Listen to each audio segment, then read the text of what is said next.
सभी भक्तों को स्वागत है। आप प्रश्न पूछ सकते हैं। श्रीमान रोहिणी प्रभु जी यहाँ पे हैं। और जिन भी भक्तों को प्रश्न पूछने हैं आप अपने हैंड रेस कर सकते हैं, और जैसे आप हैंड रेस करेंगे आपको प्रश्न पूछे करने का अवसर मिलेगा। आपका माइक यहाँ से मैं ऑन करूंगा। और यदि आप डायरेक्टली प्रश्न नहीं पूछना चाहते तो आप चैट सेक्शन में भी प्रश्न भेज सकते हैं। आपके जगह पे मैं प्रश्न पूछ लूंगा, या फिर जो गूगल फॉर्म पे आपने प्रश्न भेजे हैं उन प्रश्नों को भी यहाँ पे मैं पूछूंगा। तो गूगल फॉर्म पे तो प्रश्न आए हैं, और आप डायरेक्टली प्रश्न पूछ सकते हैं हैंड रेस करके, या फिर आप चैट पे प्रश्न डाल सकते हैं। तो हम शुरू करते हैं गूगल फॉर्म के प्रश्न से। तो पहला प्रश्न संगीता गिरी माता जी ने पूछा है। ये पूछ रहे हैं कि किसी व्यक्ति के प्रति बहुत द्वेष है तो क्या करना चाहिए। मैं शांत रहने की कोशिश करती हूँ पर सामने वाला उसका गलत मतलब निकालता है, ऐसे समय पे क्या करना चाहिए। प्रश्न यह है कि प्रश्न के दो भाग हमें समझ में आ रहे हैं। एक कि किसी व्यक्ति का द्वेष है तो क्या वो व्यक्ति हमसे द्वेष करता है, ऐसी बात है। और हम कुछ करना चाहते हैं तो वो उसको उल्टा ही समझता है, ऐसी बात है। यही प्रश्न है, तो एक ही होगा। जी, मैं फिर से प्रश्न दोहराता हूँ प्रभु जी कि हम्म, किसी व्यक्ति के प्रति बहुत द्वेष है तो क्या करना चाहिए। तो मैं द्वेष किस, शांत रहने की हमारे मन में उसके प्रति द्वेष है या उसका हमारे प्रति हमारे द्वेष? हमारे मन में द्वेष है सामने वाले व्यक्ति के प्रति। दो दो अवस्थाएं आ गई। एक अवस्था यह है कि मैं हमारे शांत रहने मैं शांत रहने की कोशिश करती हूँ पर सामने वाला उसका गलत मतलब निकालता है, ऐसे समय पर क्या करना चाहिए। गूगल फॉर्म पे प्रश्न है, इसलिए इसके हम जो है थोड़ा सा दोनों पक्ष से समझने का प्रयास करेंगे। एक कि शायद प्रश्न ये पूछा जा रहा है कि किसी व्यक्ति का हमारे प्रति द्वेष है और जो भी हम करना चाहते हैं वो उसका गलत अर्थ ही निकालता है। और दूसरा कि हमारे मन में किसी के प्रति द्वेष है और हम जो कुछ करते हैं तो फिर वो व्यक्ति उसे गलत समझता है। तो दोनों प्रसंगों में अ, थोड़ा सा दृष्टिकोण अलग हो जाता है। अगर हमारे मन में द्वेष है तो फिर हमें द्वेष नहीं रखना चाहिए। द्वेष रख के कोई लाभ किसी को हुआ नहीं है। जिस प्रकार से हाथ में अगर आप जलता हुआ कोयला रख लें तो उससे किसी को लाभ नहीं होता है। हमें लाभ नहीं होता है, किसी और को लाभ नहीं होता, उल्टे हानि होती है। उसी प्रकार से अगर हमारे मन में किसी के प्रति द्वेष है तो द्वेष नहीं रखना चाहिए।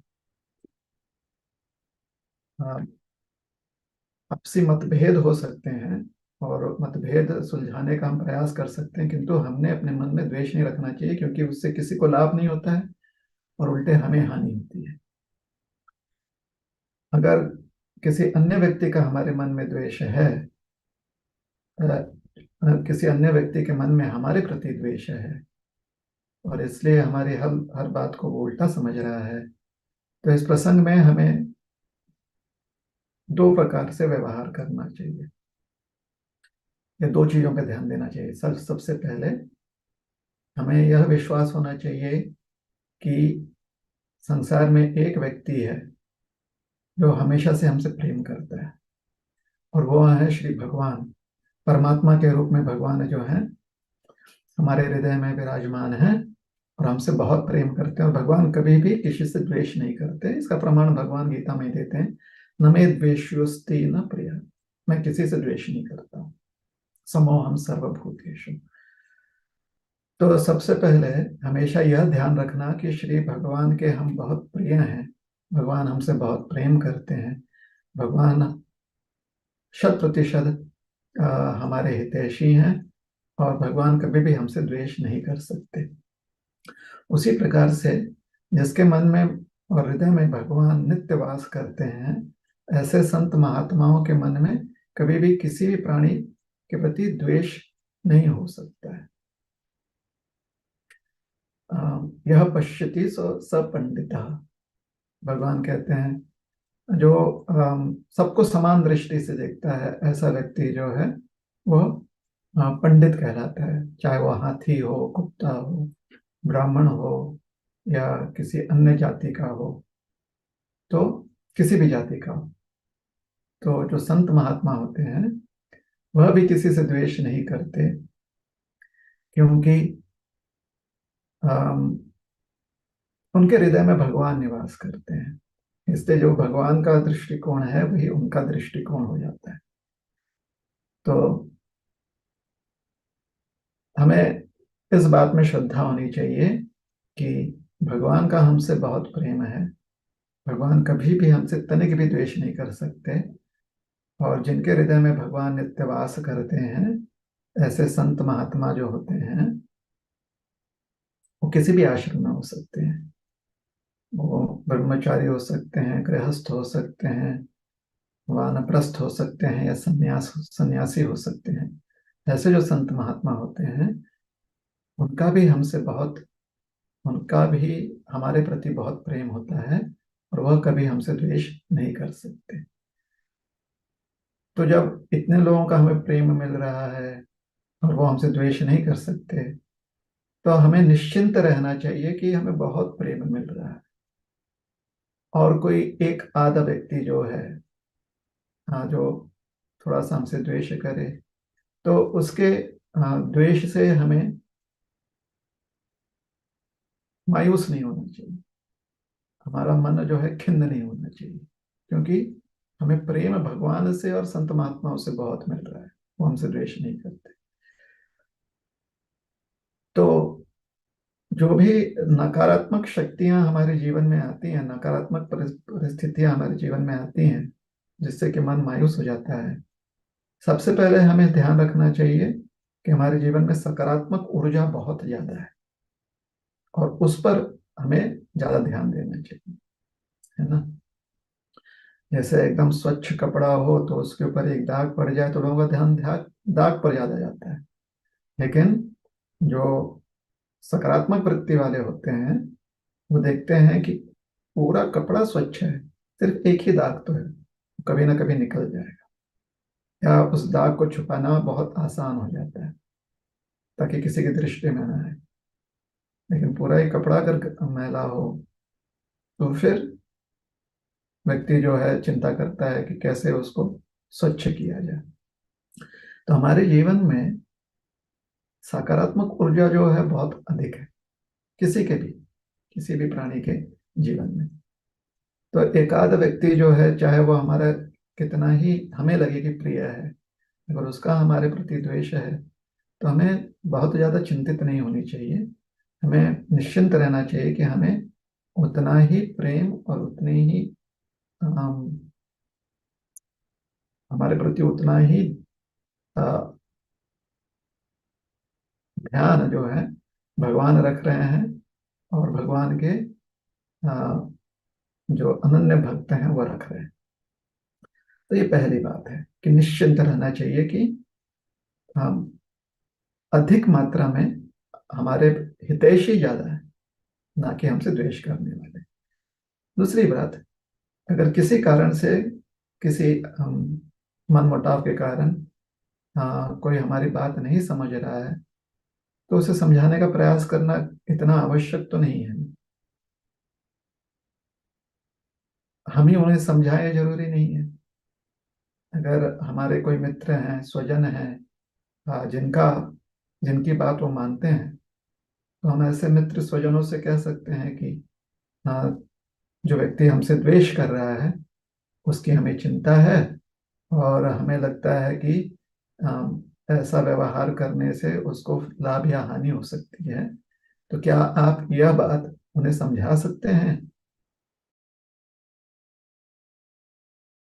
बात हमने कही है। तो अगर आप ऐसा कर लेते हैं तो कोई समस्या नहीं होनी चाहिए। हरे कृष्णा कृष्णा कृष्णा हरे हरे, हरे राम राम राम हरे हरे। फ्रीज हो चुका है क्या स्क्रीन? जी प्रभु जी। यस प्रभु जी। तो फिर लॉग इन करें।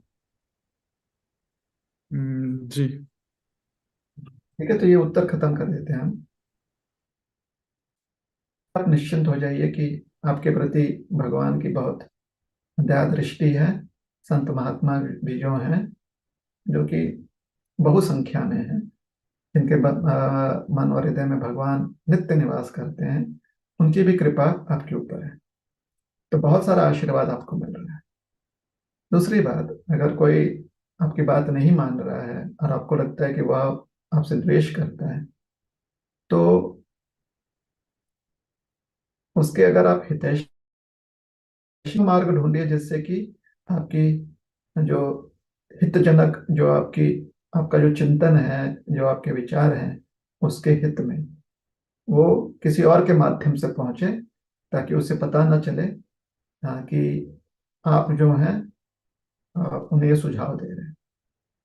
तो जब व्यक्ति जो है थोड़ा सा उदार दिल का हो जाता है, जो व्यक्ति जो है स्वयं को ही कर्ता ना समझे कि नहीं नहीं मेरा कर्तव्य है उसे समझाना है, ऐसा ना समझे, ये समझे कि हमारा कर्तव्य है सुझाव देना, सामने वाले को जोर जबरदस्ती समझाना यह हमारा कर्तव्य नहीं है।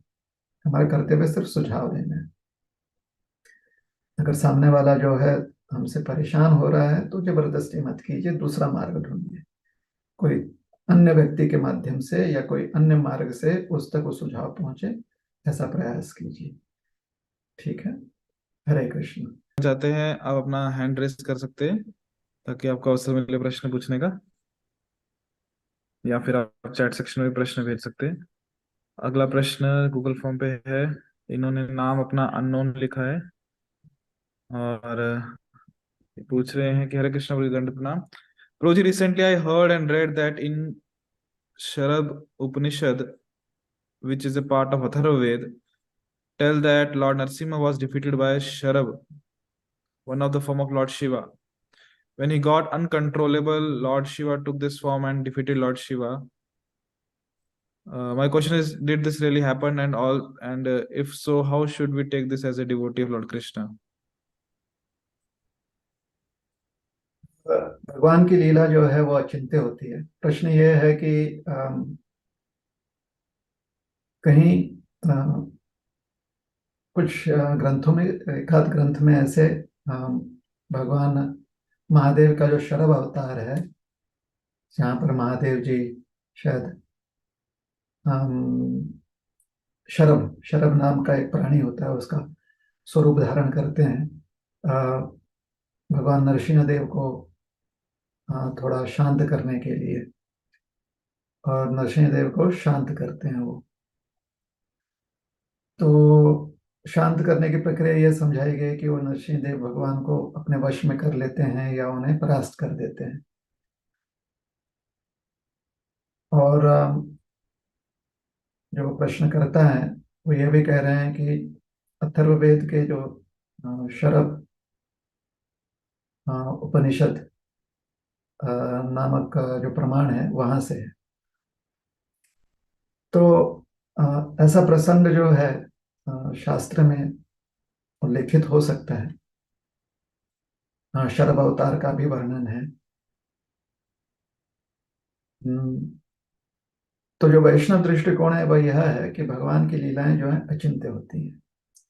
और कभी कभी लीला में हम देख सकते हैं कि जैसे रामायण में हम देखते हैं कि लक्ष्मण जी जो हैं मूर्छित हो जाते हैं, और इंद्रजीत को लगता है कि अ, लक्ष्मण अब धाराशायी हो गए हैं।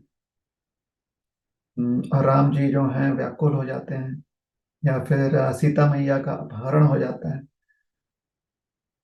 तो निश्चित रूप से ऐसा प्रतीत होता है कि शायद भगवान पूरी तरह से सक्षम नहीं है या शक्तिशाली नहीं है। क्योंकि भौतिक दृष्टिकोण से सक्षम होना, शक्तिशाली होना अर्थात सब पर विजयी होना।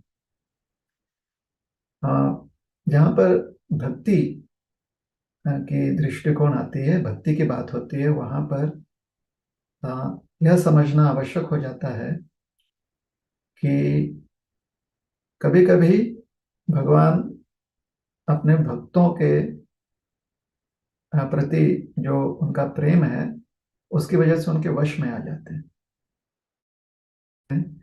और फिर परास्त भी हो जाते हैं। जैसे माता यशोदा ने भी भगवान कृष्ण को जो है कार्तिक महीने में का ही उदाहरण है कि भगवान को उखल से बांध दिया था। तो ये जो है ये भगवान की लीला है, जहाँ पर भगवान अपने भक्तों के अधीन हो जाते हैं, पराधीन हो जाते हैं। अहम भक्त पराधीनो, अ, भागवत में भगवान ऐसा। और भगवान को इसमें आनंद भी आता है। लेकिन अ, अभक्त की शक्ति के कभी भी भगवान भक्त के सामने पराधीन नहीं होते। भक्त भक्त से भगवान जो है पराधीन, भक्त के पराधीन हो जाते हैं, अभक्त के पराधीन नहीं होते। और ये सिर्फ भक्ति में ही ऐसे ये बात समझ में आती है, अन्यथा ये बात समझ में नहीं आती। भक्ति के माध्यम से ही ये बात समझ में आती है। तो अगर शरभ अवतार में या शरभ रूप में महादेव जी ने जब स्वरूप धारण किया था, भगवान नरसिंह देव को वो अपने वश में कर भी लेते हैं, तो ये भगवान नरसिंह देव का प्रेम है महादेव के प्रति। अगर कोई भगवान नरसिंह देव को त्यागते हुए या उन्हें अ, कमजोर समझते हुए या उन्हें अधम, नीच दिखाने के प्रयास में महादेव जी को इस प्रकार से श्रेष्ठ दिखाना चाहता है, तो ये बहुत बड़ी गलती होगी। ना तो अ, भक्ति की एक जो परिभाषा है वो यह है कि हम किसी को भक्ति, जो भी भगवान का भजन कर रहा है ना, वो किसी को भी नीच नहीं दिखाने का प्रयास करता है। क्योंकि भगवान भी किसी को नीच नहीं दिखाते हैं। भगवान तो कहते हैं ना, समो हम सर्वभूतेषु, समदृष्टि भगवान रखते हैं। उसी प्रकार से अद्वेष्टा सर्वभूतानाम, ये भगवान के भक्त का लक्षण होता है। तो महादेव जी और भगवान दोनों का संबंध बहुत ही सुंदर है।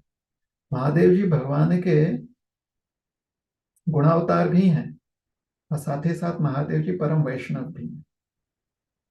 जिस प्रकार से बलराम जी जो हैं, और एक उदाहरण दे रहे हैं, बलराम जी जो हैं वो भगवान के विस्तार हैं, साक्षात कृष्ण ही है, साथ ही साथ वो भगवान के सेवक भी। या श्रीमती राधा रानी ले लीजिए, या सीता महारानी ले लीजिए, जनक नंदिनी सीता, या फिर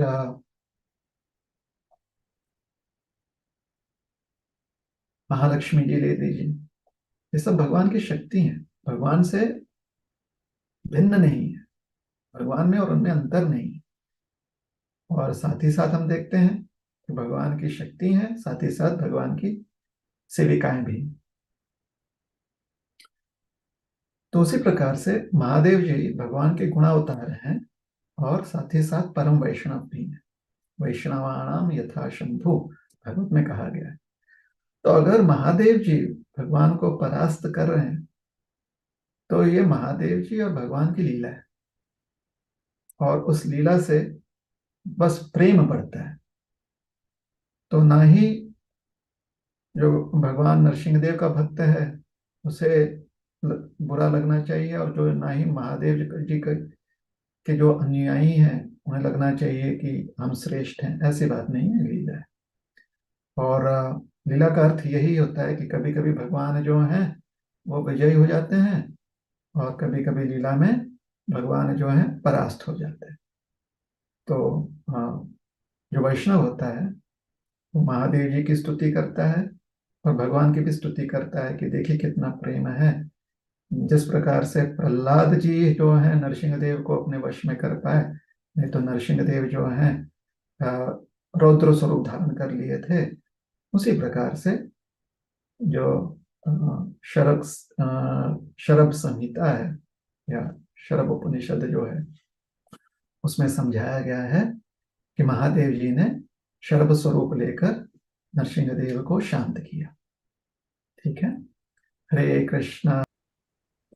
हरे कृष्णा। जो भक्त प्रश्न पूछना चाहते हैं वो अपना हैंड रेस कर सकते हैं, आपको अवसर मिलेगा प्रश्न पूछने का, या फिर आप चैट सेक्शन में प्रश्न भेज दे सकते हैं। अगला प्रश्न है यहाँ पे डॉक्टर अश्विनी वैष्णव माता जी का। माता जी पूछ रहे हैं, Bhagwan Shri Krishna had disappeared from this world at Dwarka. The funeral ceremony was completed in Dwarka. Then, by whom and how it was found that his heart is still beating? By whom and how long it took to bring to Jagannath Puri and transplant it in Jagannath's Vigraha when there was no facility of transportation?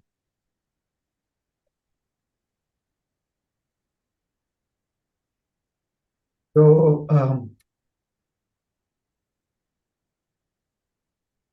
पूरी महात्म्य है, जगन्नाथपुरी महात्म्य। उत्कल महात्म्य, उत्कल, हमें ध्यान नहीं आ रहा कि उसका नाम क्या है। तो उसमें समझाया गया है कि जो परम ब्रह्म भगवान श्री कृष्ण है, जब वो द्वारका में मोक्ष लीला अ, व्यक्त करने के उपरांत अपने लोक वापस चले गए, तो इस संसार में अ, जो संस्कार पूर्ण हो उस हेतु वह एक शरीर जो है वहां पर छोड़कर चले गए, जो कि अ,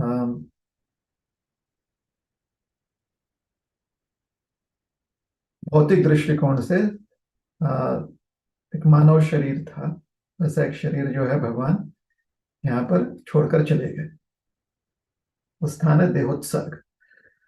किंतु भागवत में समझाया गया कि ब्रह्मा जी, महादेव जी आदि जो श्रेष्ठ गण हैं इस ब्रह्मांड के, उन्होंने देखा कि भगवान अपने नित्य स्वरूप में अ, वैकुंठ धाम वापस लौट चुके हैं, जा रहे हैं वैकुंठ धाम।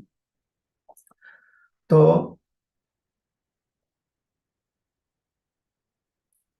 जहां तक द्वारका महात्म्य है या प्रभास महात्म्य है, उसके अनुसार भगवान अपनी लीला समाप्त करके वैकुंठ धाम चले गए।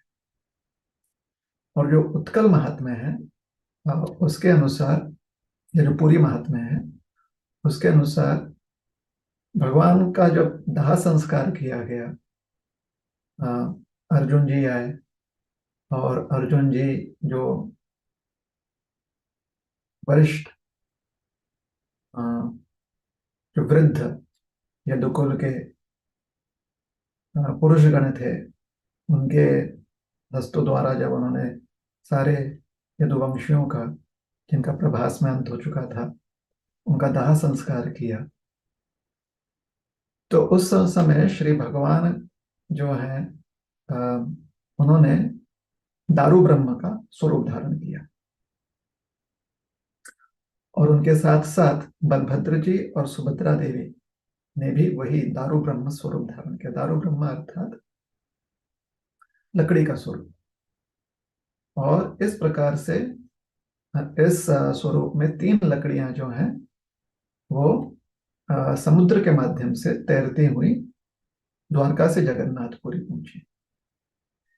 और फिर उस दारू ब्रह्म से भगवान जगन्नाथ का विग्रह जो है उसकी स्थापना या उसको प्रकट किया विश्वकर्मा जी ने, जगन्नाथ जी, बलभद्र जी और सुभद्रा देवी के रूप में, और सुदर्शन जी महाराज के रूप में। और फिर ब्रह्मा जी ने आकर प्राण प्रतिष्ठा की, और वही ब्रह्म जो था दारू ब्रह्म जिससे कि विग्रह प्रकट हुए थे, वहीं से प्राण प्रतिष्ठा करते समय ब्रह्मा जी ने उसे स्थापित किया था जगन्नाथ जी के स्वरूप में। और तब से प्रथा ये चली आ रही जगन्नाथपुरी में कि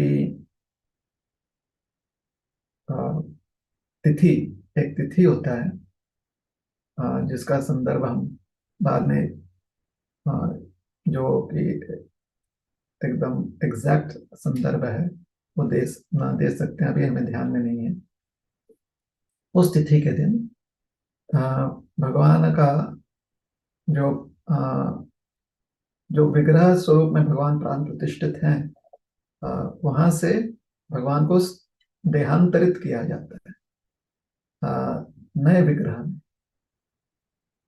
तो हर 11 से 13 वर्ष में ये उत्सव होता है, जहाँ पर भगवान का भगवान के जो प्राण प्रतिष्ठित विग्रह हैं, उनमें से भगवान के प्राण जो हैं वो देहांतरित किए जाते हैं नए विग्रह में। और उस समय शालिग्राम स्वरूप में जो उनका हृदय है उसको स्थानांतरित किया जाता है। माना जाता है कि वह भगवान का प्राण है।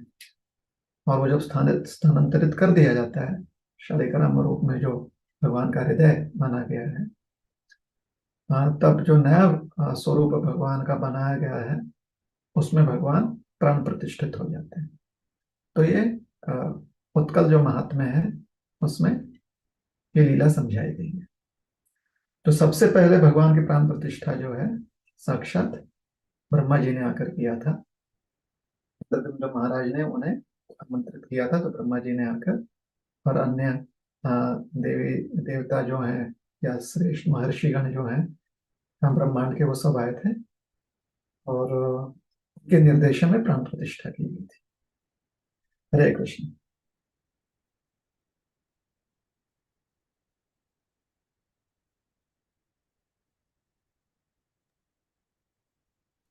हरे कृष्णा। धन्यवाद गुरु जी।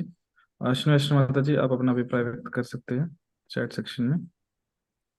और भी जो वक्त प्रश्न पूछना चाहते हैं वो अपना हैंड रेस कर सकते हैं। अ, अगला प्रश्न तब तक गूगल फॉर्म से पूछता हूँ। भूषण रू का प्रश्न है, पूछ रहे हैं कि why atma demanded to bhog separately even if he और she is in Vaikuntha where there is no kuntha, can anyone have agyan in front of भगवान? प्रश्न यह है कि क्या अज्ञान की वजह से जो है आत्मा अ, अपना रुख बदल देता है, भगवान की सेवा से त्याग कर अपना मन कहीं और लगाता है? तो क्या अज्ञान की वजह से ऐसा होता है? नहीं, जैसा आपने कहा कि वैकुंठ जो है वहां पर अज्ञान हो नहीं सकता है। तो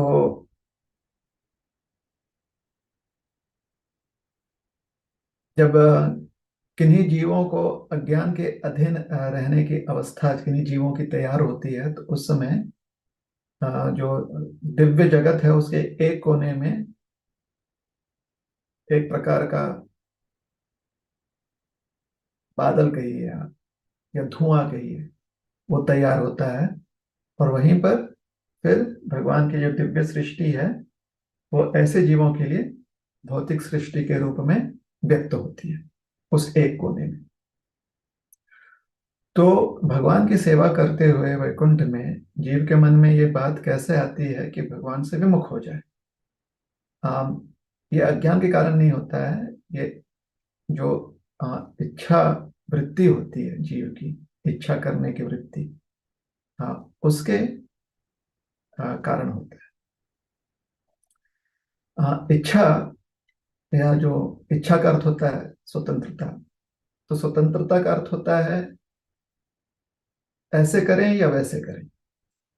तो वैकुंठ में ऐसे और वैसे, यह करें या वह करें, तो यह और वह में अंतर यह है, यह अर्थात कृष्ण की सेवा, और वह अर्थात कृष्ण की जहां पर सेवा ना हो, भगवान की सेवा ना हो, यह वैकुंठ का अर्थ है। यह और वह, जिसको हम लोग कहते हैं उन्मुख होना या विमुख होना। उन्मुख का अर्थ है कि यह करें, यह अर्थात भगवान की सेवा करें। विमुख का अर्थ होता है वह करें, जहां पर भगवान की सेवा नहीं है। तो वैकुंठ में ऐसी कोई अवस्था तो हो नहीं सकती कि भगवान की सेवा नहीं है। किंतु एक कल्पना व्यक्ति कर सकता है कि ऐसी क्या अवस्था होगी जहां पर भगवान की सेवा नहीं होती। ये कल्पना व्यक्ति कर सकता है। कम से कम कल्पना का बीज, ऐसी कल्पना का बीज व्यक्ति के मन में या व्यक्ति की चेतना में आ सकता है, और उसका कारण यह है इच्छा। अगर आ, हमारे पास विकल्प नहीं होते तो फिर व्यक्ति इच्छा व्यक्त नहीं कर पाता। जैसे कि आ, भगवान की सेवा में भी विकल्प होते हैं कि भगवान के साथ अ, गौचारण करने जाएं, या भगवान गौचारण करने जा रहे हैं तो पीछे रहकर उनके शाम में जब भगवान गौचारण कर कर आएंगे तो उनकी सेवा के लिए बाकी से तैयारी करें। तो गौचारण करने जो है सखागण जाते हैं, और गौचारण करते हुए भगवान जो है कुछ गोपिकाओं से मिलते हैं तो वो बाहर निकलती हैं। लेकिन ऐसे गोपगण और ऐसी गोपियां वो पीछे नंदगांव में ही रह जाती हैं, या अपने घरों में रह जाते हैं कि जब भगवान गौचारण कर कर आए तो उनके लिए हम सुंदर पकवान बनाए या आराम करने के लिए तैयारी कर कर रखे, तो वैसी सेवा करने के लिए वो पीछे रह जाते हैं। तो ये विकल्प होना बहुत जरूरी है कि भगवान के साथ जाएं या पीछे रह जाएं, और दोनों ही भगवान की सेवा के लिए। तो वैसे ही जब बात आती है सेवा की, और सेवा क्षेत्र में इच्छा व्यक्त करनी है, तो मोटा मोटी एक जो विकल्प आ सकता है वो यह है, मोटा मोटी ब्रॉड जिसे कहते हैं, ब्रॉडली कैटेगराइज जो फैसिलिटी हो सकता है, जो विकल्प हो सकता है वो यह है कि सेवा करें या सेवा न करें, ऐसा व्यक्ति इच्छा व्यक्त कर सकता है। तो सेवा न करें, ये जो बीज अगर व्यक्ति के मन में आ जाता है कि वो सेवा न करें ऐसी अगर इच्छा व्यक्त करनी है तो क्या होगा। तो ये जो बीजारोपण हो जाता है, ये जो बीज आ जाते हैं ना मन में, कल्पना, काल्पनिक कल्पना का बीज, तो उसकी वजह से वह समझने के लिए व्यक्ति को फिर इस भौतिक जगत में आना पड़ता है। इसलिए जब पहली बार व्यक्ति जो है वैकुंठ को त्याग कर, इस कारण से कि सेवा न करे, तो वो परिस्थिति क्या होती है, जब इस कारण से भौतिक जगत में आता है तो उसकी चेतना जो है उसे वसुदेव चेतना कही गई है। अभी उसमें अहंकार नहीं आया है, उसमें भौतिक बुद्धि या भौतिक मन का उस पर असर नहीं हो रहा है। वो सिर्फ शुद्ध चेतना है जिसके मन में कल्पना का बीज है कि भगवान की सेवा न करें तो अवस्था क्या होगी। तो जब व्यक्ति इस भौतिक जगत से पुनः अपने आप को अ, विमुख होते हुए अपना शुद्धिकरण करता है, तो फिर से उस वसुदेव चेतना तक पहुंचता है। उस वसुदेव चेतना में सिर्फ उसकी चेतना यह रहती है, वो भी वसुदेव चेतना शुद्ध चेतना रहती है, लेकिन वहां पर उसकी इच्छा रहती है कि भगवान की सेवा करें तो अवस्था क्या होगी। तो जब व्यक्ति पुनः इस भौतिक जगत से लौट कर वैकुंठ जाता है, तो वसुदेव चेतना में जब वो पहुंचता है, जीव, जब जीव पहुंचता है तो वहां पर वो अपनी इच्छा व्यक्त करता है कि भगवान की सेवा करें तो क्या अवस्था होगी, तो वह वैकुंठ पहुंच जाता है। और उसके वैसे ही बिल्कुल उसके विपरीत, जब वैकुंठ से भौतिक जगत की तरफ जीव आ रहा है, क्योंकि उसके मन में इच्छा आ जाती है कि भगवान की सेवा ना करें तो अवस्था क्या होगी, तो फिर वो वसुदेव चेतना में प्रविष्ट करता है भौतिक जगत में, जहां पर उसमें अहंकार नहीं होता, ना ही उसमें कोई द्वंद्व होता है, लेकिन उसके मन में वो बीज होती है कि वो अवस्था क्या होगी। तो उस बीज के कारण व्यक्ति को जो है अहंकार का आवरण लग जाता है कि अगर वो अवस्था, अगर कृष्ण की सेवा ना करें तो अवस्था क्या हो सकती है, क्या मैं अपनी सेवा कर सकता हूँ। तो यहां से अहंकार शुरू होता है, क्या मैं अपनी सेवा कर सकता हूँ। तो वसुदेव चेतना जो है वो दूषित होने लगती है। तो ये सांख्य में समझाया गया। प्रभुपाद जी भी इसको तीसरे स्कंद में विस्तारित रूप से, जहाँ पर भगवान कपिल मुनि जो है सांख्य के दृष्टिकोण से भक्ति का विवरण कर रहे हैं, तो वहां पर ये समझाते हैं श्रील प्रभुपाद जी भी अपने तात्पर्य में, और भगवान कपिल मुनि भी अपने तात्पर्य में, अपने वक्तव्य में जो उपदेश है, जो माता देवहूति को उपदेश कर रहे हैं, उसमें ये समझाते हैं। हरे कृष्ण कृष्ण कृष्ण हरे हरे, हरे राम राम राम हरे हरे। तो संक्षिप्त में जो इच्छा व्यक्त करने की क्षमता होती है जीव में, उसके कारण से जीव जो है ऐसी इच्छा व्यक्त करता है। और जब इस भौतिक जगत में प्रविष्ट होता है तभी भी उसकी चेतना शुद्ध होती है। प्रविष्ट होने के बाद अज्ञान का आवरण आता है, तब उसकी वसुदेव चेतना को अज्ञान का आवरण चढ़ जाता है। ठीक है।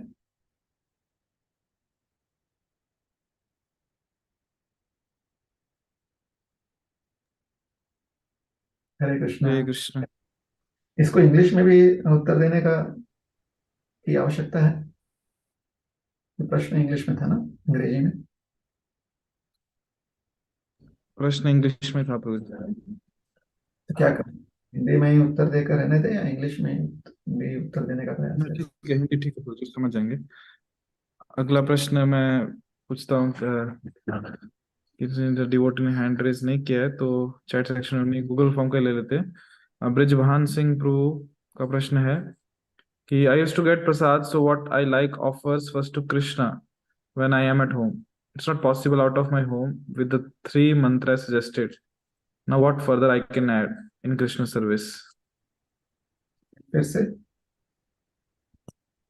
I used to get prasad, so what I like offers first to Krishna when I am at home. In brackets, it's not possible out of my home. With three mantras I suggested, bhog offering mantras. Now, what further I can add in Krishna service? प्रश्न क्या है? अ, तुम्हें समझ में आ रहा है प्रश्न क्या है? Hare Krishna। हाँ, प्रश्न हमने प्रश्न सुन, ये है प्रभु जी उसका अर्थ तुम्हें कि क्या भगवान को ये बता। भोग करके प्रसाद ग्रहण करते हैं जब वो घर पे होते हैं। जो तीन मंत्र हैं जो भगवान को भोग लगाते हैं, प्रभुपाद मंत्र, फिर नमो महावदन्याय, नमो ब्रह्म रूपाय, और फिर हरे कृष्ण महामंत्र। पर जब घर पे नहीं होते तब क्या करना चाहिए, और उसमें कृष्ण के समय और क्या ऐड कर सकते हैं। और ये एक पार्ट वन है, फिर आगे प्रश्न और भी हैं कि I don't know what to offer और what not is any vegetables और फ्रूट्स और meal is prohibited to Krishna except sattvic bhog. और ये भोग के लिए है। फिर आगे है कि I like japa which is with the grace of God. ठीक है, आगे अगला अलग प्रश्न है, पर भोग के लिए ये प्रभु जी कि क्या चीजें ऑफर करनी चाहिए, क्या नहीं करनी चाहिए। अ, कृष्ण भावनामृत प्रबोधिनी या beginners guide to Krishna consciousness ऐसी एक पुस्तिका है। अंग्रेजी में beginners guide to Krishna consciousness, और हिंदी में शायद शीर्षक है कृष्ण भावनामृत प्रबोधिनी, ऐसे है शायद। Um, beginners guide to Krishna consciousness. हाँ, इस पुस्तक में आपको बहुत कुछ जानकारी प्राप्त हो जाएगी इस पुस्तिका में। और भी हमारे पास अलग अलग रेसिपी, व्यंजन, अलग अलग व्यंजन कैसे भगवान को अ, पकाकर हम कैसे पकाया जाए, तो रेसिपी बुक, हाँ, ये भी हमारे संस्था के केंद्रों में आपको मिल जाएगा। तो वहाँ पर आप वो ले सकते हैं और उसमें से जो भी आपके लिए संभव हो वैसे आप व्यंजन बनाएं। ठीक है, तो उसी में बहुत सारी जानकारी मिल जाएगी आपको, ये दोनों उपलब्ध है। और अगर आप केंद्र नहीं जा सकते हैं तो आप ऑनलाइन भी ये पुस्तक जो है मंगवा सकते हैं। तो हमारा निवेदन यही होगा कि आप यहाँ से जानकारी प्राप्त करें। ठीक है।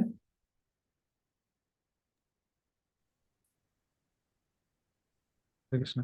अगला प्रश्न इनका है कि I like japa which is with the grace of God is I am doing well.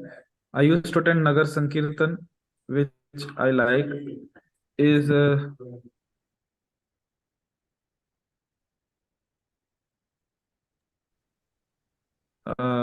sorry, I like japa which is with the grace of God is I am doing well. I used to attend nagar sankirtan which I like.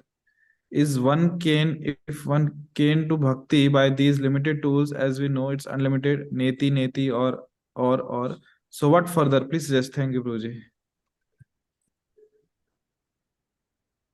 भक्ति के 9 विधियां बताई गई हैं। नवधा भक्ति, श्रवण कीर्तन विष्णु स्मरण, अर्चन, पाद सेवन, इत्यादि इत्यादि। तो इसमें से कोई भी एक विधि प्रणाली जो है आप स्वीकार सकते हैं, या एक से अधिक भी स्वीकार सकते हैं। अगर आपके पास समय है और आपको और कीर्तन करना है तो आप कीर्तन कर सकते हैं।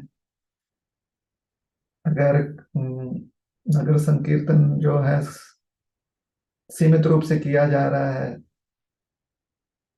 तो आप अकेले में बैठ के कीर्तन कर सकते हैं, या फिर कहीं और कीर्तन मंडली है तो उनके साथ आप वहां पर जाके कीर्तन कर सकते हैं। अगर वो नहीं हो रहा है तो जप कर सकते हैं, वह नहीं हो रहा है तो आप अध्ययन कर सकते हैं, या फिर प्रवचन सुन सकते हैं, वह नहीं हो रहा है तो आप चिंतन कर सकते हैं, वह नहीं हो रहा है तो आप भगवान के विग्रह की सेवा कर सकते हैं, अर्चना कर सकते हैं। दिन भर जो है भगवान के लिए अलग अलग प्रकार के भोग लगाकर भगवान को आप समर्पित कर सकते हैं, और फिर आसपास जो है पड़ोसी हैं उनको आप ये वितरित कर सकते हैं, या फिर समाज में जो अ, थोड़े बहुत जरूरतमंद लोग हैं उन्हें आप ये प्रसाद वितरित कर सकते हैं, या फिर आप धाम यात्रा कर सकते हैं, अलग अलग तीर्थों में जाकर दर्शन कर सकते हैं। तो जैसे आपको समय मिले और जो भी आपके लिए संभव हो वो आप कर सकते हैं। ठीक है। सबसे आसान यही है कि अ, माला पर भगवान का नाम जप करें, नाम स्मरण करें। हरे कृष्ण कृष्ण कृष्ण हरे हरे, हरे राम राम राम हरे हरे। ठीक है ना? धन्यवाद प्रभु जी। अगला प्रश्न, कोई और भक्त प्रश्न पूछना चाहते हो तो हैंड रेस कर सकते हैं। अगला प्रश्न है गणेश पाटिल रुकाए पूछ रहे हैं कि गोवंश रक्षण में इस्कॉन की क्या भूमिका है? क्या इस्कॉन कत्ल खाने वाले गोवंश को जीवन दान देते हैं? जहाँ पर भी संभव है, अ, हमारे पास जहाँ पर भी सुविधाएं उपलब्ध हैं, हम वहाँ पर निश्चित रूप से गौ सेवा की जाती है। अ, किसी भी अवस्था में गौ माता हो, अगर हमारे पास गौ माता की सेवा करने के लिए सुविधा है तो वहाँ पर निश्चित रूप से हम गौ माता की सेवा करते हैं। जहाँ पर सुविधा नहीं है वहाँ पर हम प्रयास करते हैं कि वो सुविधा उपलब्ध करवाएं। लेकिन कोई भी सेवा करने के लिए सबसे आवश्यक होता है मैन पावर। बहुत लोग जो हैं इच्छा रखते हैं कि भगवान की सेवा हो, गौ सेवा हो, लेकिन भगवान की सेवा के लिए, जो भगवान की वैयक्तिक सेवा उसके लिए पुजारियों की आवश्यकता पड़ती है। उसी प्रकार से गौ सेवा के लिए हमें जो गौपालक हैं या गौ रक्षक हैं उनकी आवश्यकता पड़ती है। और ऐसे पुजारी भगवान की सेवा के लिए, विग्रह की सेवा के लिए और गौ माता की सेवा के लिए ऐसे गौ रक्षक या गौ सेवक जो हैं वो सिर्फ मानव योनि से आ सकते हैं, किसी और अन्य योनि से वो प्राप्त नहीं होते। तो सबसे ज्यादा चुनौती गौ सेवा में या भगवान के विग्रह सेवा में, किसी भी संस्था में, किसी भी समाज में वह होती है, वो है मानवीय शक्ति और समय का योगदान। तो हम प्रार्थना यही करते हैं कि अधिक से अधिक संख्या में गौ सेवक गौ रक्षक सामने आए। हाँ, बाकी जितनी भी व्यवस्था है वह इस्कॉन का हर केंद्र और संस्था जो है वो करने में सक्षम है। यह जो योगदान है कि मानव योनि से गौ सेवक सामने आए और समय दें गौ माता की सेवा करने के लिए, गौ माता का ध्यान रखें, उनकी रक्षा करें, उनका उनके आहार के लिए अपने हाथों से उन्हें आहार दें, ऐसे नहीं खाली पैसा भिजवा दें। तो यह जो योगदान है मैन पावर की, इसकी भी बहुत आवश्यकता पड़ती है। तो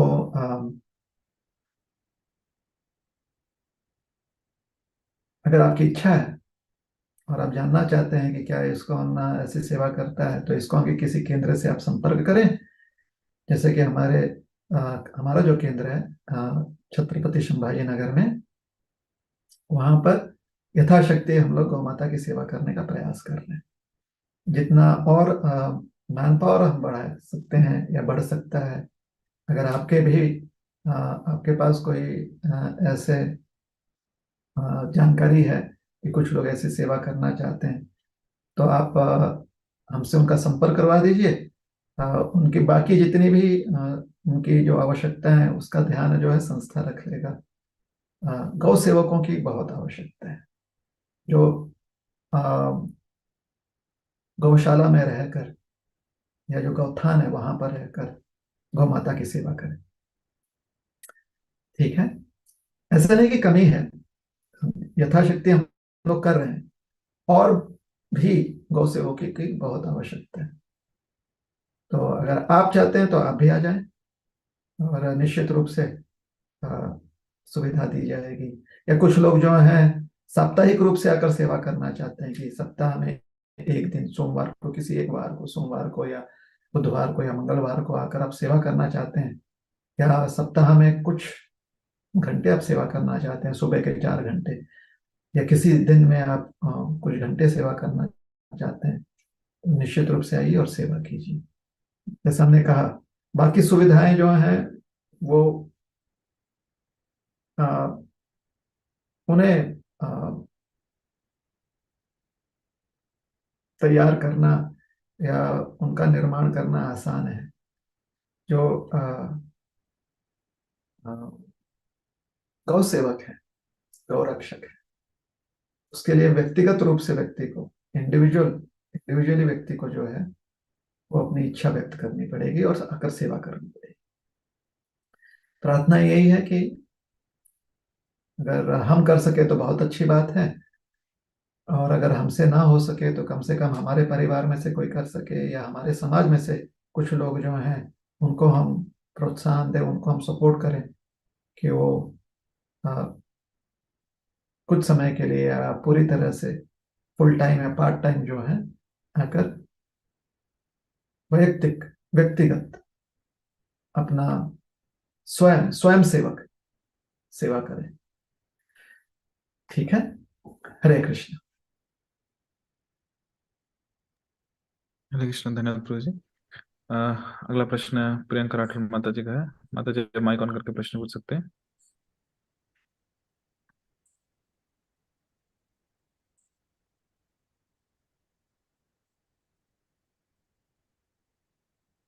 हरे कृष्ण प्रियंका माता जी, अपना माइक जी। हरे कृष्णा प्रभु जी, दंडोत प्रणाम। हरे कृष्णा प्रभु जी, दंडोत प्रणाम। हम सुन रहे हैं। बता रही है।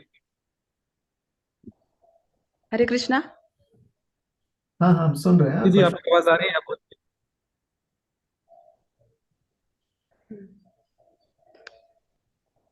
ठीक है प्रभु जी, मेरा यह प्रश्न था कि मंत्र का जाप करने से हमें परमात्मा के साथ हमारा जो संबंध है वह ज्ञान कैसे प्राप्त होगा।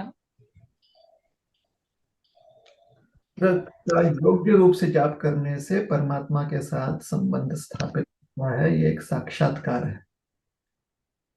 जैसे पानी पीने से प्यास बुझती है, तृष्णा बुझती है, साक्षात्कार है। लेकिन इस बात को हम कथनी के रूप में भी कह सकते हैं कि अगर आपको प्यास लगी है तो आप पानी पी लीजिए। इसमें ये वाक्य जो है ये सत्य है, लेकिन इसका साक्षात्कार कब होगा? ये व्यक्ति पहले, सबसे पहले पानी प्राप्त करेगा, जल प्राप्त करेगा, तभी तो उसे ग्रहण कर सकता है ना, जल पानी पी सकता है। फिर उसे पानी पीनी है, पीने के लिए उसके पास वो क्षमता होनी चाहिए कि वो पानी पी सके, पानी गले के नीचे उतरना चाहिए ना। तो ये क्षमता व्यक्ति में होनी चाहिए। और फिर जब शरीर को योग्य मात्रा में जल प्राप्त हो जाता है तो शरीर तृप्त हो जाता है, उसकी तृष्णा दूर हो जाती है। उसी प्रकार से मंत्र जो है, जो कि शास्त्र युक्त है, गुरु मंत्र के रूप में प्राप्त है, जैसे शास्त्र युक्त गुरु मंत्र श्रील प्रभुपाद जी ने दिया है इस्कॉन के अनुयायियों के लिए, वो है हरे कृष्ण कृष्ण कृष्ण हरे हरे, हरे हरे राम राम राम, राम। हरे हरे। तो जब मंत्र जो शास्त्र युक्त है, गुरु मंत्र है, वह व्यक्ति उसे ग्रहण करता है, अर्थात उसे ध्यान पूर्वक उसका जाप करता है, ध्यान पूर्वक उसका श्रवण करता है, और उसे आत्मसात करता है, अर्थात उसे ग्रहण करता है, उसे अपनी चेतना में उतारता है, तो फिर उससे साक्षात्कार होगा परमात्मा। ठीक है। Yes prabhu ji, thank you so much prabhu जी।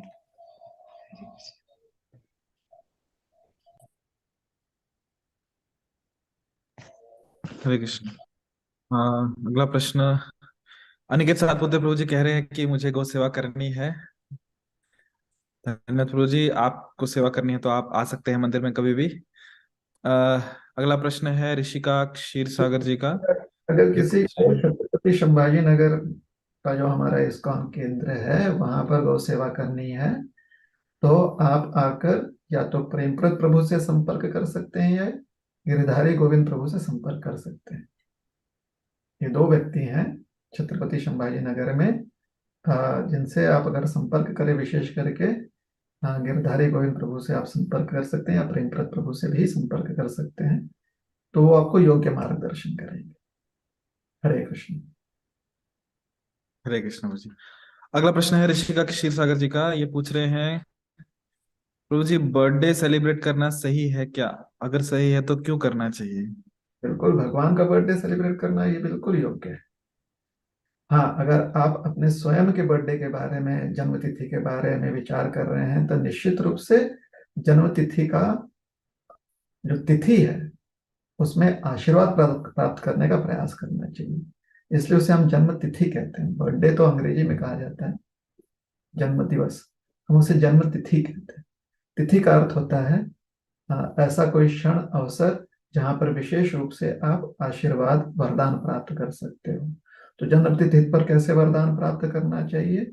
सबसे पहले जो है अपने आप को स्वच्छ करना चाहिए, निर्मल करना चाहिए, ताकि किसी भी प्रकार का मैल, चाहे वो शारीरिक हो या मानसिक हो या भावनात्मक मैल हो, जो कि वरदान को रोक सके या उसको डाइवर्ट कर सके, वह मैल से आप शुद्ध हो जाओ।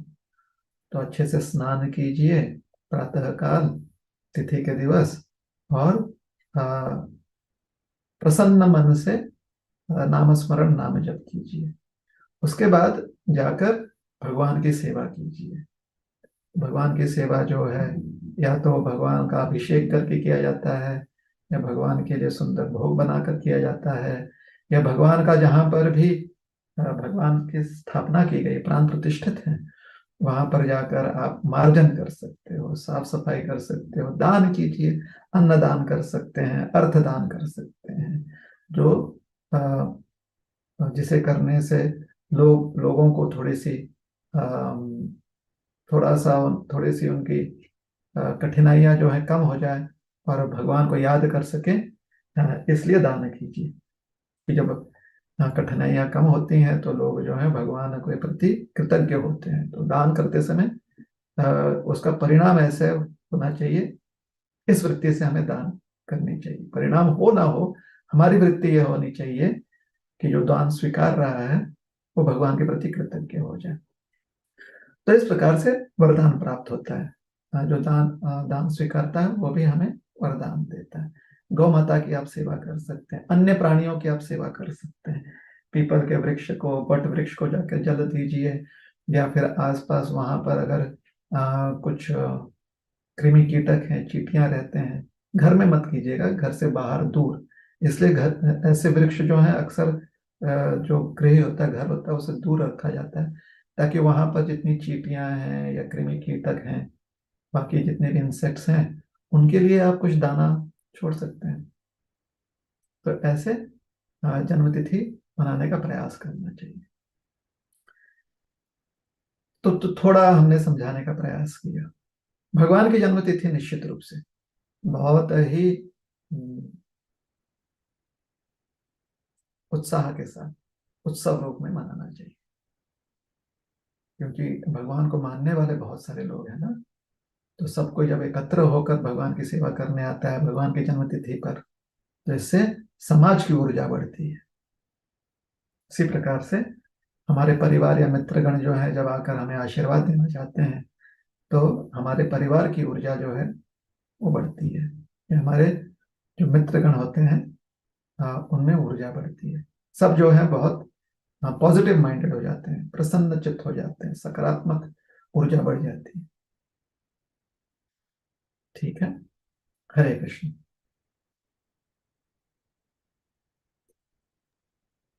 हरे कृष्ण। धन्यवाद प्रभु जी। अ, स- हम्म, ये कह रहे हैं कि स्वयं के जन्मदिवस के लिए प्रश्न था इनका, तो उत्तर मिल गया। धन्यवाद प्रभु जी। अगला प्रश्न है कि हम हर समय भगवान को कैसे फील कर सकते हैं। देखिए, कभी कभी ना व्यक्ति अपने घर वालों के प्रति जो है थोड़ा सा इम्पर्सनल हो जाता है, अर्थात उन्हें साधारण समझने लगता है, तो फिर वो ध्यान नहीं दे पाता है। तो हमारी संस्कृति में ये समझाया गया है कि उठते ही माता पिता का आशीर्वाद लो, बड़े लोगों का आशीर्वाद लो, चरण स्पर्श करके घर से बाहर निकलना है तो उनके आज्ञा लेकर बाहर निकलो, वापस आने के बाद उनका वरदान लो। हम्म, और जो भी आपके कार्य हैं तो उनके निर्देशन में करना चाहिए। तो यही चीज जो है बच्चे भी सीखते हैं। तो हर पीढ़ी जब ऐसा सीखती है तो उनसे जो वरिष्ठ पीढ़ी है उनके साथ उनका संबंध बना रहता है। कब संबंध प्रतिदिन का रहता है, हर दिन का रहता है। ऐसे नहीं कि खाली fathers day, mothers day, grandfathers day, friends day को खाली हम याद रखते हैं, ऐसी बात नहीं। हर दिन। तो ये जो वैदिक संस्कृति है, आ, इसे आ, स्वयं जो है इन चीजों को हमें ध्यान में रखना चाहिए। आश्रम में भी जो आश्रम के निवासी हैं वो अपने गुरुजनों को इसी प्रकार से सम्मान देते हैं। उठने के बाद उनका स्मरण करते हैं, फिर जाकर उनका चरण स्पर्श करते हैं। तो ये संस्कृति है। तो इसी संस्कृति में उठते ही भगवान का स्मरण करना भी सिखाया गया है, भगवान की सेवा करना भी सिखाया गया है। सोते समय भगवान का स्मरण होना चाहिए। कोई कार्य जो है अ, आरंभ करने से पूर्व भगवान का स्मरण कीजिए। कार्य करते समय जब भी अवसर मिले भगवान का स्मरण कीजिए। कार्य समाप्ति के समय भी भगवान को धन्यवाद देते हुए उनका स्मरण कीजिए। ये संस्कृति है। तो दिनचर्या में ये सारी चीजें जो हैं इसकी आदत हमें लग जानी चाहिए। तो अपने आप भगवान के साथ हमारा नित्य संबंध होगा। और जहां जहां ये संस्कृति जो है लुप्त होती जाएगी, इसे कभी कभी आडंबर भी समझा जाता है। जैसे देखिए, भगवान कृष्ण के प्रति अर्जुन तो समर्पित है, लेकिन जब युद्ध हो रहा है उस समय पूरा ध्यान जो है वो युद्ध पर अर्जुन जी दे रहे हैं ना। और जब भी विराम हो जाता है, युद्ध विराम, तो भगवान के साथ वही संबंध पुनः स्थापित रखते हैं। अर्थात व्यवहार जो है पूरी तरह से भगवान के साथ करते रहते हैं अर्जुन जी। कि जब युद्ध हो रहा है तो उस समय युद्ध पर ध्यान दे रहे हैं, हालांकि भगवान सारथी के रूप में है वहां। तो उसी प्रकार से जब व्यक्ति अपने काम में बहुत व्यस्त हो जाता है तो कोई बात नहीं, भगवान का स्मरण नहीं कर रहा है, क्योंकि आरंभ में भगवान से आज्ञा लेकर आशीर्वाद लेकर कर रहा है, तो कर्तव्य जो भी कर रहा है वो भगवान को ही समर्पित करने वाला है। और अंत में जब वो भगवान को समर्पित करता है तो उसका कार्य संपन्न हो जाता है। वो संपूर्ण कार्य जिसमें उसने पूरा मन लगाया था वो वास्तव में भगवान के प्रति ही समर्पण है। तो आडंबर समझकर फिर जो है इस ऐसे संस्कारों को, ऐसे कृत्यों को व्यक्ति त्यागने लगता है। तो उससे नुकसान ही है। कैसे नुकसान है? अपने ही परिवारजनों से हम थोड़े से उनके साथ रहते हुए भी उनसे अनजान होने लगते हैं। तो कुछ संस्कार जो हैं वो हमेशा से, भले ही वो आडंबर रहे, उसको हमेशा से हमें ध्यान में रखना चाहिए। अब देखिए, एक थोड़ा सा व्यंग्यमय प्रसंग है कि ऐसे ही कुछ संस्कारी परिवारजनों ने क्या किया कि व्हाट्सएप पर एक शुरू कर दिया फैमिली ग्रुप। उसमें चाचा, ताऊ, काका, मौसा, मौसी, सब कोई, जो दादा दादी, नाना नानी, सब जुड़े हुए थे। तो हो गए 50-60 लोग। है ना। पहले क्या है कि घर में जब आप रहते हो, सोचिए गांव में रहते हो, तो आपके रिश्तेदार जो हैं, घर परिवार जन जो हैं, स्वजन जो हैं, उनको आप प्रत्यक्ष रूप में देखते हैं। लेकिन व्हाट्सएप पर तो आप प्रत्यक्ष रूप में देखते नहीं। अब क्या हुआ, 50 लोगों का व्हाट्सएप ग्रुप है, उसमें एक दादाजी हैं, एक नाना जी हैं, और हम 15-20 बच्चे हैं। तो रोज व्हाट्सएप ग्रुप पर प्रणाम दादाजी, प्रणाम नाना जी। तो नाना जी के पास ऐसे रोज 50-20, अब हर एक को आशीर्वाद देना। तो ये थोड़ा सा व्यर्थ आडंबर है। तो व्हाट्सएप पर आपको करना है, कीजिए, लेकिन ऐसा ना हो कि खाली वो स्माइली तक रह जाए। व्यवहारिक रूप में करना बहुत आवश्यक है, जहां पर आप आपके साथ जो रह रहे हैं, आपके गुरुजन, आपके पड़ोसी, जिनके साथ आपका व्यवहार हो रहा है, सिर्फ व्हाट्सएप पर नहीं, सोशल मीडिया पर नहीं, प्रत्यक्ष रूप में जहां पर व्यवहार हो रहा है, वहां पर ऐसे संस्कार जो हैं, उनके माध्यम से हमारी इंद्रियों को आदत पड़ जाती है उनका अस्तित्व स्वीकारने में। तो उसी प्रकार से हमारी संस्कृति में समझाया गया है कि उठते ही भगवान का अस्तित्व कैसे माने, प्रार्थना कर कर। भगवान ने जो इंद्रियां दी हैं, अक्ष दिए हैं, हस्त दिए हैं, धरती माँ जो उनका आश्रय दिया है, इन सब का स्मरण करते हुए अंत तो भगवान नारायण का स्मरण करना। वहां से लेकर रात्रि के समय जो व्यक्ति विश्राम करता है, तो भगवान का स्मरण करते हुए विश्राम करता है। तो ऐसा अगर हमारी दिनचर्या हो, तो धीरे धीरे हमारी वृत्ति जो है ना, वो हमारे आदत के अनुसार बन जाती है। हमारी आदत जब ऐसे बन जाती है, तो हमारी वृत्ति भी जो है इस प्रकार से नित्य, जिसका अस्तित्व हम सुबह से लेकर शाम तक अनेक अनेक अनेक व्यवहारिक कृत्यों से स्थापित कर रहे हैं अपने जीवन में, उसका अस्तित्व जो है नित्य स्थापित हो जाता है। हरे कृष्ण।